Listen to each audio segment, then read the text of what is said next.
Inihayag ng Northern Police District ang kanilang buong kahandaang tumugon at tiyakin ang seguridad para sa nalalapit na ika-4 na State of the Nation Address ni Pangulong Ferdinand Bongbong Marcos Jr. na gaganapin sa batasang pambansa. Buo ang paninindigan ng Northern Police District na gampanan ang kanilang tungkulin bilang tagapangalaga ng seguridad at kaayusan para sa isang matagumpay na SONA 2025. Nakatutok dyan si Patrolwoman Glazel Ann Esperanza.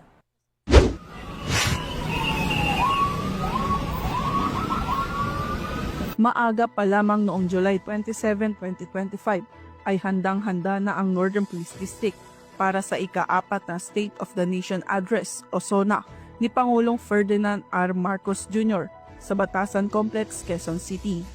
Bilang bahagi ng paghahanda, isinagawa ang isang send-off ceremony at banal na pagbabasbas para sa mga madedeploy na kapulisan na pinangunahan ni Reverend Father Elson M. Santos. Layunin nitong patatagin ang moral at espiritual na paninindigan ng mga pulis habang ginagampanan ang kanilang mahalagang tungkulin sa seguridad. Matapos ang seremonya, agad na tumulak patungong batasan ang mga kapulisan upang maagang makapwesto sa kani-kanilang mga deployment areas, checkpoints at control points. Kasama sa kanilang mandato ang pagpapanatili ng kaayusan, pagsubaybay sa mga kilos protesta at pagtitiyak ng maayos na daloy ng trapiko sa mga pangunahing lansangan patungo sa batasang pambansa. Samantala, personal na inspeksyon ng mga security posts at nagpaabot ng direktiba at suporta sa mga tauhang nakadeploy sa Batasan Complex, sina Chief PNP Police General Nicolas D. Torre III, Police Major General Anthony A. Aberin, Regional Director ng National Capital Region Police Office, at Police Brigadier General Jerry V. Protasio, Acting District Director ng Northern Police District, bilang pagpapakita ng kanilang buong suporta sa seguridad ngayong SONA 2025.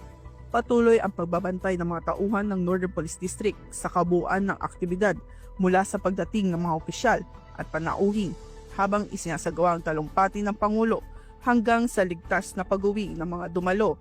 Ang kanilang presensya ay simbolo ng matatag na paninindigan ng pulisya para sa katahimikan at seguridad ng publiko sa ilalim ng direktiba ng pamunuan ng Philippine National Police, kaagapay ng iba't ibang law enforcement agencies na nanatiling nakaalerto ang buong hanay ng Northern Police District upang siguraduhin magiging mapayapa, ligtas at maayos ang pagdaraos ng SONA 2025.